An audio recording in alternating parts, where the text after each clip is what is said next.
Ever pondered on how the error of a policy can propel its performance? Well, today we delve into the concept of Markov Decision Process Informed Control, or MDP-IC, and how it is used to drive policy performance in the realm of reinforcement learning. First, let's take a step back and break down what this theorem is all about. The theorem is focused on decomposing the policy performance problem into manageable parts. We are looking at minimizing a certain loss function, which is a measure of how far off our predictions are from the actual results. This function is defined over a set of parameters, including the policy, state distribution, and the error. To prove this theorem, we label a sub-action space in such a way that it becomes useless unless a certain condition is met. This condition is defined by a complex equation involving various terms and parameters. The proof then introduces a new term, a composite n_p distribution, which is used to calculate the error of the policy. Now imagine we are trying to maximize a certain statistic across all bacteria. This statistic is represented by a complex mathematical function. The theorem then introduces a new term, the ergodic flow statistic, which is used to calculate the error of the policy.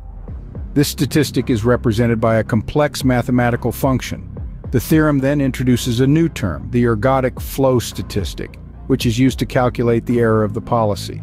The theorem then goes on to elaborate on a series of complex mathematical expressions. It's important to note here that we are assuming all bacteria are labeled by a tensor of motor primitives.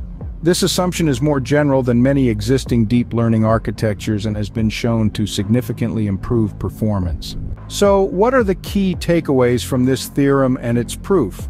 First, it highlights the importance of decomposing the policy performance problem into manageable parts. Second, it introduces the concept of a loss function and demonstrates how it can be used to measure the error of a policy. Third, it shows how the error of a policy can be used to drive its performance.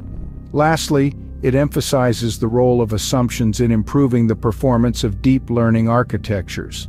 This theorem and its proof have significant implications for reinforcement learning. It provides a framework for improving policy performance by minimizing the error. It also sheds light on the role of assumptions in deep learning architectures, paving the way for more advanced and efficient models. So there you have it, a deep dive into the fascinating world of MDP-IC and policy performance. Remember, every error is a step towards perfection, and in the world of reinforcement learning, it's the driving force behind policy performance.